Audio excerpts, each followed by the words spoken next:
Howdy y'all, back today with I don't know, just a few little things I reckon.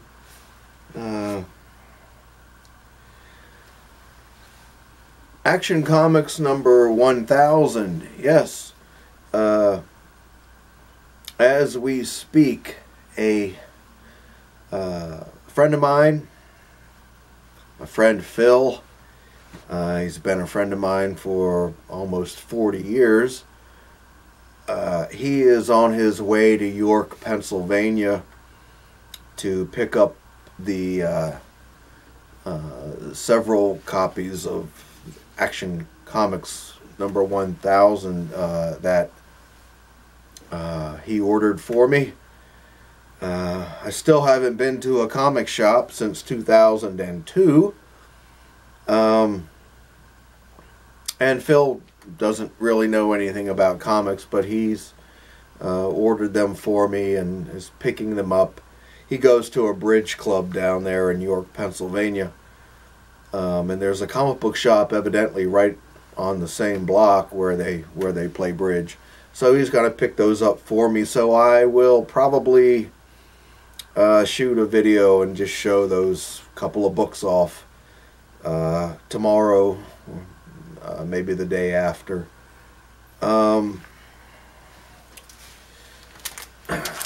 got the sticker off the book. If you recall, in the video a couple of days ago, there was a sticker down here on this case, and used my good old Goo Gone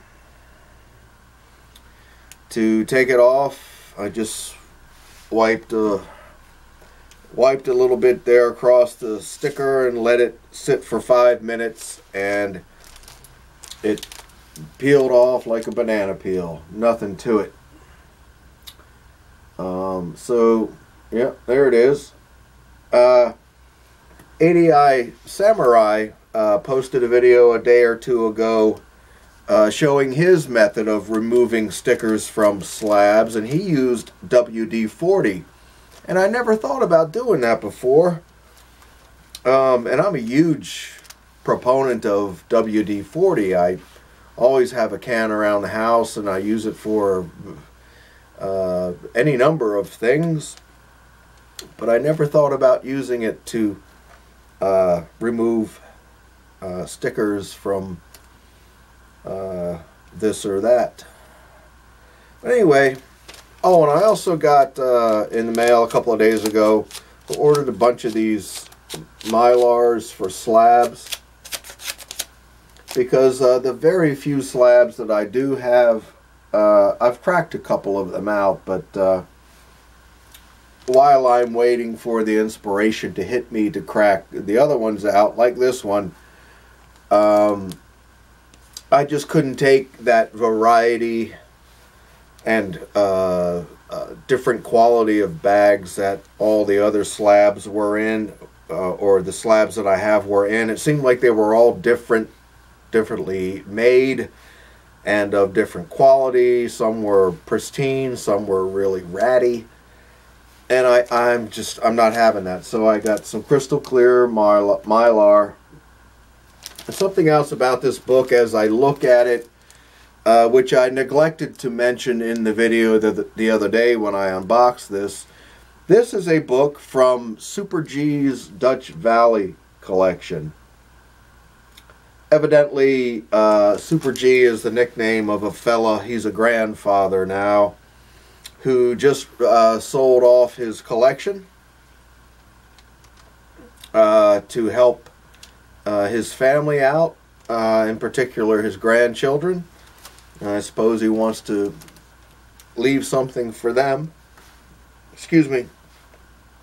So they put this nice card in with the book. Goodness, excuse me. Evidently this fella began collecting comics in 1965 in the Knoxville, Tennessee area. and over the years acquired large amounts of books from both the newsstand, and it says he was also able to procure 2 large original owner high-grade Silver Age collections.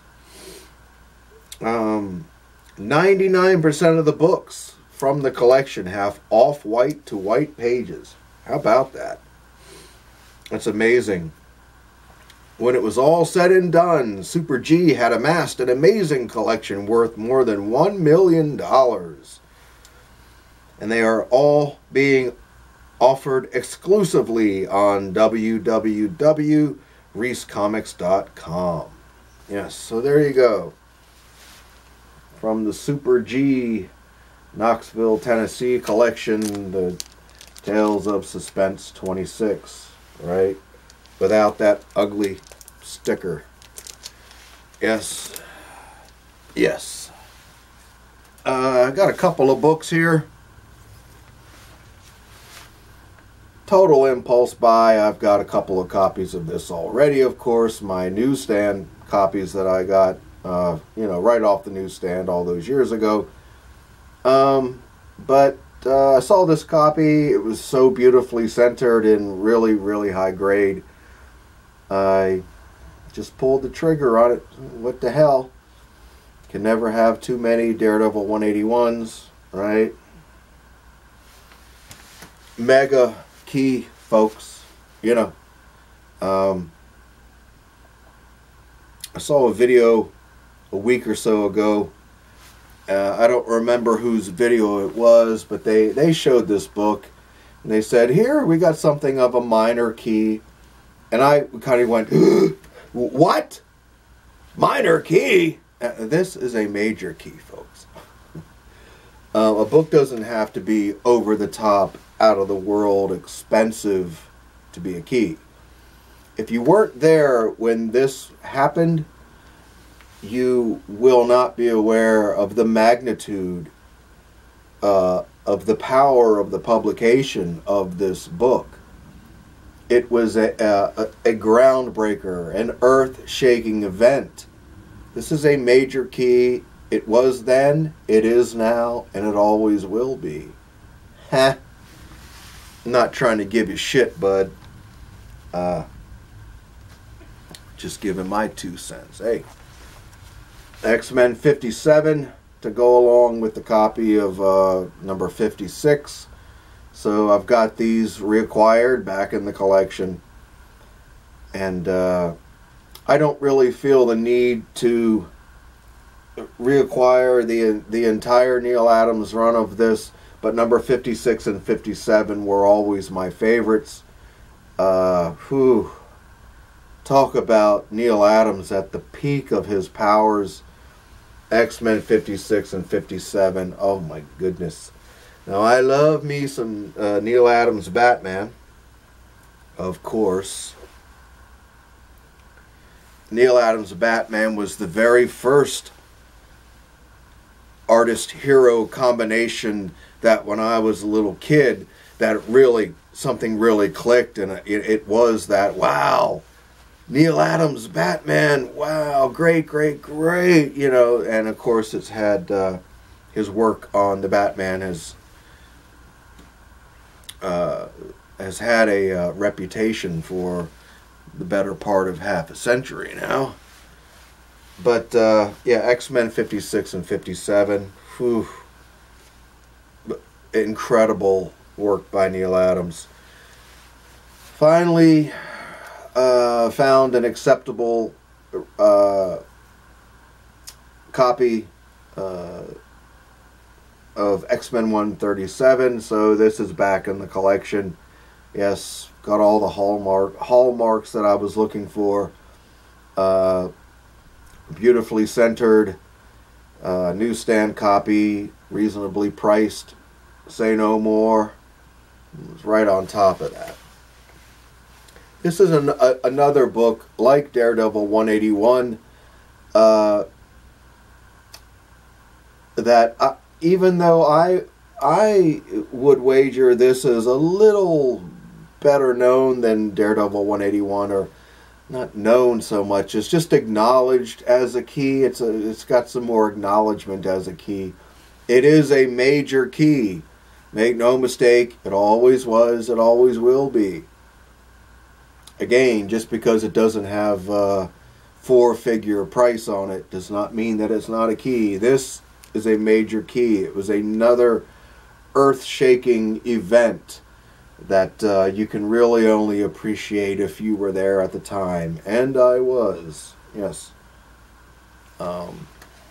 X-Men 137. And finally, I got another copy of 138 to upgrade that really dreadful copy that I bought at the ridiculously named Central PA Comic Con, as comic books were a mere afterthought, seemingly. Anyway, I bought that copy and showed it in a video a couple of months ago, but I bought it under lighting conditions. It was like a cocktail lounge in there, and even with my trained eyes, these eyes have been trained for 50 years to look at the grades of comic books, it looked probably very finish in that dim, almost candle-lit atmosphere. When I got it outside into the sunlight, it was like a very good define. Really, really terrible. So I got this one. Again, beautifully centered, newsstand copy, reasonably priced. Actually, I got this from the same seller as the 137, but it was actually two different orders. Anyway, is that it? Yeah, I suppose that's it today, folks. But like I say, I'll be back here tomorrow or the day after to show you the Action Comics number 1000 books that I got. All right. See you all later. Bye-bye.